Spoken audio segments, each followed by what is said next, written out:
So ito, magandang araw naman sa inyo lahat mga boss and welcome back sa ating channel. So meron tayong tanggap na naman ngayon, no? Isang Divan 43 STB103. So simple lang ng model. Ito sa ginawa natin noon na nilinis natin yung kanyang LVDS cable. Ngayon okay na siya, may billing na siya. Then problema nito, ito yung kanyang problema. Saksak ko lang, no? Wait. Yan, so nag-standby siya. Pindutin natin yung kanyang power. So yun, no? Ito yung kanyang problema. Parang tulad ng mga 50 UHD 201 pa rin, 204. Ayun. Bar lines issue. Ayun. Ito yung kanyang problema. So ito yung kanyang issue, no? Ayun, oh. Tayo pa natin para makita natin ang full. Ayun. So, bali nabuksan na po natin to. And then, ang gagawin natin ngayon, baka sakaling merong isang side na normal, no? So, gagawin natin dito, try natin ihang yung left side muna. Try natin kung makaka-display ba siya ng buo yung kabilang side niya. So, bago yan, bunutin muna natin yung kanyang plug. So, before tayo removing or mag-hang ng mga plugs, dapat naka-off yung unit kasi kung tinatanggal natin naka-under unit, malamang may posibilidad masira yung panel, masisibak yung panel, no? So, instead na pwede pa sana magawa, malalala pa yung problema niya. So hanggang sa hindi na talaga magawa, no? So ito, troubleshoot muna natin to, tapos balik tayo kapag nagawa natin para hindi mahaba yung video natin. So dito, naihang po natin yung left side natin. So nakakabit yung right.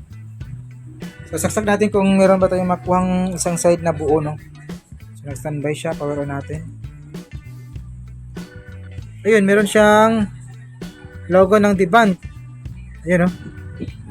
Pero ano nangyari dito?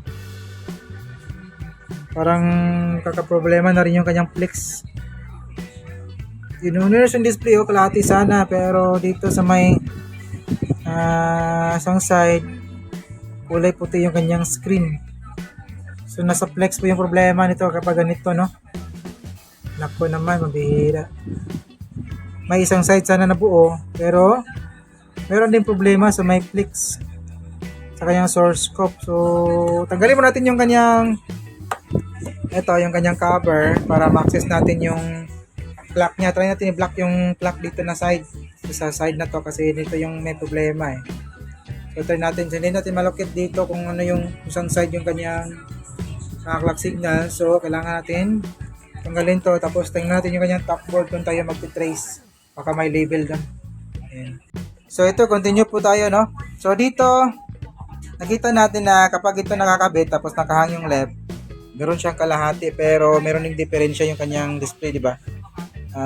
Yung kanyang source scope, meron ding bar lines dito na side, pero meron siyang mga isang dangkal na makikita natin normal display.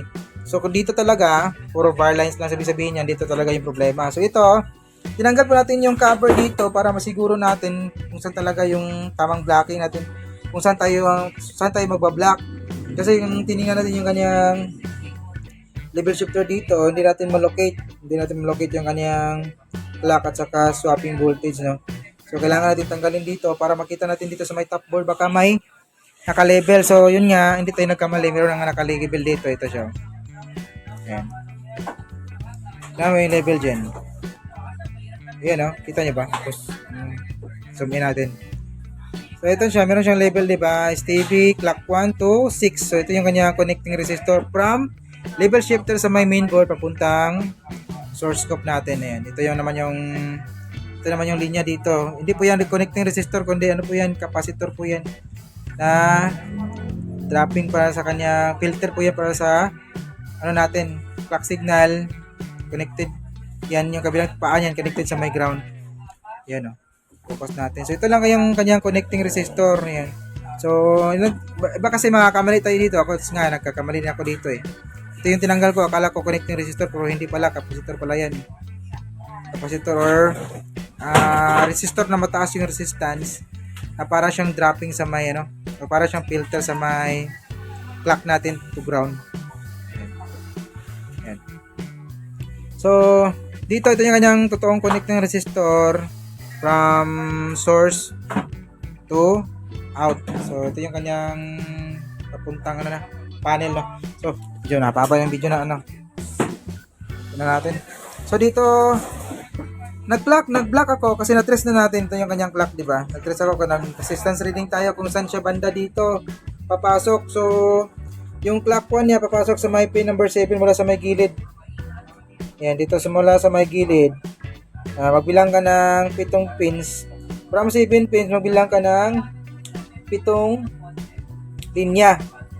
So 7 plus maghihap ka 7, 8, 9, 10, 11, 12. So 7 to 12 wala 7, 8, 9, 10, 11, 12 nga. So 12 from pin 7, pin number 7, 8, 9, 10, 11, 12. So 7 pins po yun. 7 pins ba yun? Tama ba yun? Bilangin natin ulit. Kalimutan ko na, pambihira. So from 7, 8, 9, 10, 11, 12, 13 pala. 13. So from 7, pin number 7 to 13, block po natin yan. 7 pins po yan. Ito po yung linya na yan. Yung clock 1 to 6 and STBP natin. Yung STB natin. STBR. STB. Ayan. So, nung i-block natin yan, so ganun pa rin yung problema. Bar lines pa rin. Puro bar lines pa rin yung kanyang screen. So, ano po bang ano dito? So, hinanap ko yung ating swapping voltage LC1 LC2. Na voltage checking ako. So, itong yung patay ng patutok na dito. Ang hirap. So, ito yung kanyang ano pala. Swapping voltage ito. 1 and 2. Ito yung LC1 LC2. So, wala siyang connection dito sa may gilid katabi ng mga clock signal natin. Kakaiba yung anong kanyang design. So, ito. Naka-separate pala yung kanyang LC1 LC2. Hindi pala siya katabi ng ating clock signal. So, ito pala siya, oh. Ayun. BDD1 tapos BDD2. Yan yung ating LC1 LC2 or swapping voltage. So, dito ang layo, di ba? So, tingnan nyo. Dito yung kanyang clock. Dito na side. Pero, andito yung kanyang dalawang swapping voltage. So, nagtataka nga kung bakit yan nilagay. So, first time po natin na-experience nito. Pero, meron mga ibang brand yan. Ibang model rin. Pero, naka-take on siya. Ito naman, nasa kanyang mainboard yung kanyang timing control. So, ito, check natin yung kanyang, para maniwala kayo kung na ito yung swapping voltage. Check natin yung voltahe yan. Ayan. Ayan, di ba? Napalit-palit po siya from BGH to BGL. Ayan. Tapos, ito naman, yung VDD dito natin, LC2. Ayan, oh. So, yun. So, nung may block po natin yung clock dito, tapos itong dalawang yun, naka-block na po yan, oh. Separate yung blocking na nito na natin dito. Naka-block na po yung VDD1 natin. Tapos, yung clock, nag-normal. So, tinanggal ko yung clock na blocking. Tinira ko yung VDD1 at saka VDD2 natin. So, ganun pa rin yung problema. So, kailangan natin i-block yung swapping voltage saka clock signal para mag-normal yung screen natin. Ayan, so kahit anong block mo dito, kahit blockihan mo pa yung blocking, hindi pa rin siya mag-normal kasi yung BDD1 natin or LC1, LC2 andito kasi kailangan din natin i-block yan. So sa mga baguhan, dito alam. So sa mga master, alam na to. So para sa mga baguhan yung video natin, no? Ayan, so nakaseparate po yan. Noted, ano tawag doon? Tandaan na nakapaseparate po yung kanyang LC1 store, BDD1, BDD2 kapag ganitong model ng Devant STB 43 STB 103 o 103. Yun. So ito yung kanyang display, oh. Tingnan nyo. Yun yung kanyang display. Pero dito meron error kunti. Try natin linisan yung kanyang panel kasi nung inamoy natin to, merong masangsang na amoy na parang ihi ng pusa. So sa tingin ko na ihian to ng pusa. Siguro kung bakit siya nasira, no? So, tingnan natin kung kaya pa ba natin ma-fix yung kanyang problema sa kanyang screen. Kasi nung unang test natin nito, bar lines talaga dito. Ang buong screen lang is 3/4 ng ating panel.